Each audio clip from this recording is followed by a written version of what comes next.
मेरा नाम अर्जुन है। जवाहरलाल नेहरू के जन्म स्थान इल्हाम के शहर इलाहाबाद से आया हूँ। सेंट जोसेफ कॉलेज में 10वीं का छात्र हूँ। हिंद के जवाहर के अब्दुल जी और आदित्य जी का विशेष आभार जिन्होंने मुझे यह अवसर दिया। आज़ादी के बाद नेहरू लंदन गए तो वहाँ के नेता विंस्टन चर्चिल ने भारत के प्रधानमंत्री नेहरू से पूछा, अब कितने साल हमारी जेलों में रहे? 10 साल से ज़्यादा, नेहरू ने जवाब दिया। चर्चिल ने फिर कहा कि तब तो आप हमसे बहुत नफरत करते होंगे। तो इस पर नेहरू ने कहा, आप गलत कह रहे हैं मिस्टर चर्चिल। हमने एक ऐसे नेता के नेतृत्व में काम किया जिसने हमें 2 चीज़ें सिखाई, कभी किसी से डरना मत और कभी किसी से नफरत मत करना। जब हम तब आपसे डरे नहीं तो अब हम आपसे नफरत क्यों करेंगे?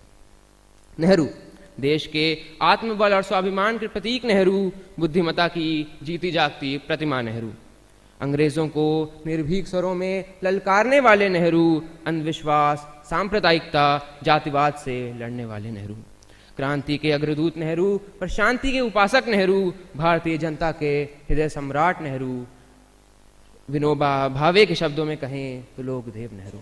आज इसी नेहरू को ऐसे प्रदर्शित किया जा रहा है जैसे वो इस देश के शत्रु थे।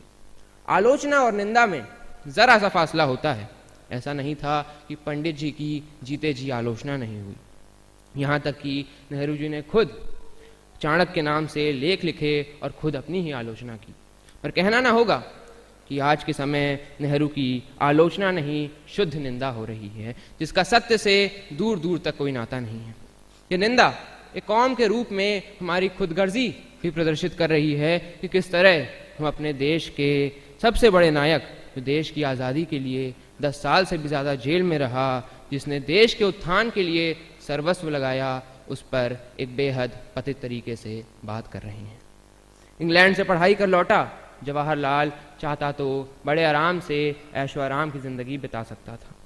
फिर वो खुद की काती हुई मोटी काती का कुर्ता पहनने लगा, मूंगफली चबाते हुए ट्रेन के तीसरे दर्जे में सफ़र करने लगा। देखते ही देखते कैम्ब्रिज से पढ़ा लड़का गांव-गांव जाकर किसानों की सभाएं करने लगा और किसानों का नेता बन गया। सरदार पटेल ने भी 1935 में इलाहाबाद की एक सभा में कहा कि किसानों की किसी ने इतनी सेवा नहीं की है जितनी पंडित नेहरू और उनकी पत्नी कमला नेहरू ने की है। नेहरू की ये सादगी और देशवासियों के लिए उनका प्रेम प्रधानमंत्री बनने के बाद भी नहीं बदला।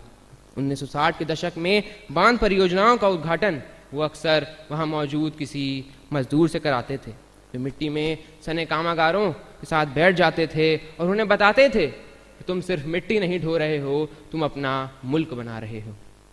नेहरू क्या थे ये आप महात्मा गांधी के 20 जनवरी 1948 को दिए वक्तव्य से भी समझ सकते हैं। गांधी कहते हैं, यहाँ जितने लोग दुखी हैं उनके लिए तो पंडित जी ऐसे हैं कि उनको सुलाकर सोने वाले हैं। मानो एक ही बिछौना है, बाकी सब गीला है, तो नेहरू सूखे में दुखी को सुलाएंगे, खुद चाहे घूमते ही रहें उनको। और आपको धन्यवाद देता हूँ कि हमारे यहाँ ऐसा एक रत्न है। एक ऐसे समय में जब अधिकतर नेता देश को धर्म के नाम पर बांट रहे हैं, तब नेहरू हमारे नेताओं को सिखाने का काम करते हैं कि किस तरह बिना धर्म और जाति का नाम लिए बिना भी लगातार भारी बहुमत से 3 आम चुनाव जीते जा सकते हैं। जनवरी 1948 की बात है। गांधी अपने अंतिम उपवास पर थे। नेहरू जब बिरला भवन के गेट पर पहुंचे तो एक भीड़ नारे लगा रही थी, गांधी को मर जाने दो। पंडित जी ने नारे सुने तो तमक के गाड़ी से उतरे और भीड़ में जा घुसे। चिल्लाकर पूछा, कौन गांधी को मारना चाहता है?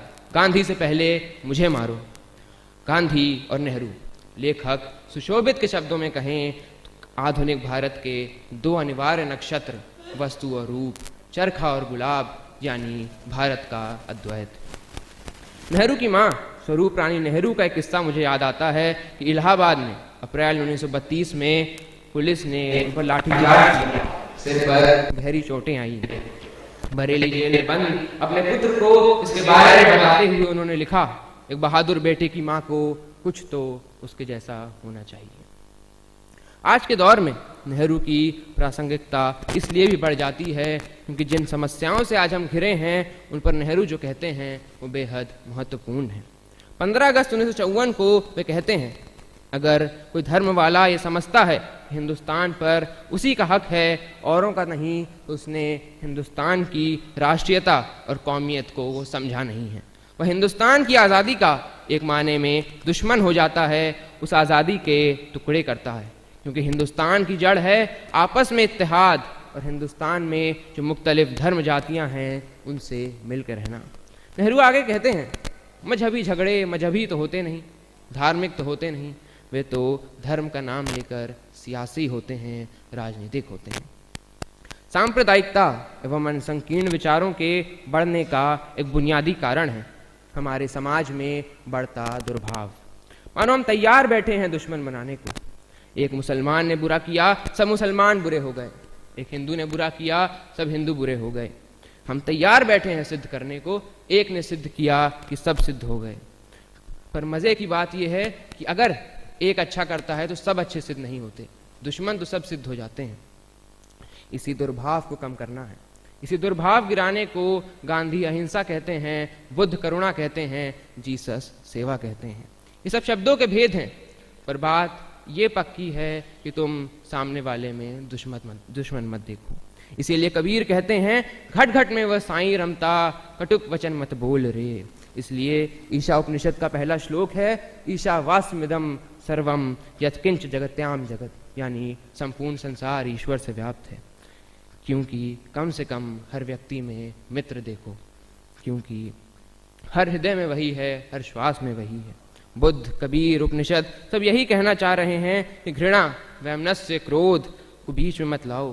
क्रोधित किस पर होगे, घृणा किससे करोगे, वही एक सब में है। भारत में अगर तमाम हमलों के बाद भी आज अगर लोकतंत्र जीवित है तो इसका श्रेय अगर सबसे पहले किसी को जाना चाहिए तो नेहरू को है। पाकिस्तान की हालत आज आप देख लें। पाकिस्तान के पूर्व प्रधानमंत्री ख्वाजा निज़ामुद्दीन का कथन मुझे याद आता है कि आज़ादी के वक्त भाई क्लीमेंट एटली का एक कथन मुझे याद आता है कि सौभाग्यशाली था भारत नेहरू में एक उत्कृष्ट चरित्र और ज्ञान के व्यक्ति को पाकर। नेहरू आज आज़ाद दुनिया के प्रधानमंत्रियों के अधिनायक हैं। अंत में इतना ही, जिस भी व्यक्ति की श्रद्धा लोकतंत्र, मैत्री, विश्वास, प्रेम में होगी और जिसने भी नेहरू को थोड़ा भी निष्ठा से पढ़ा होगा, वह इस हिंद के जवाहर के देश के प्रति उत्कृष्ट योगदान के लिए अगाध आस्था से भर उठेगा। यूं ही अटल बिहारी वाजपेयी ने नेहरू जी के देहांत पर संसद में दिए भाषण पर उनकी तुलना श्री राम से की थी। धन्यवाद।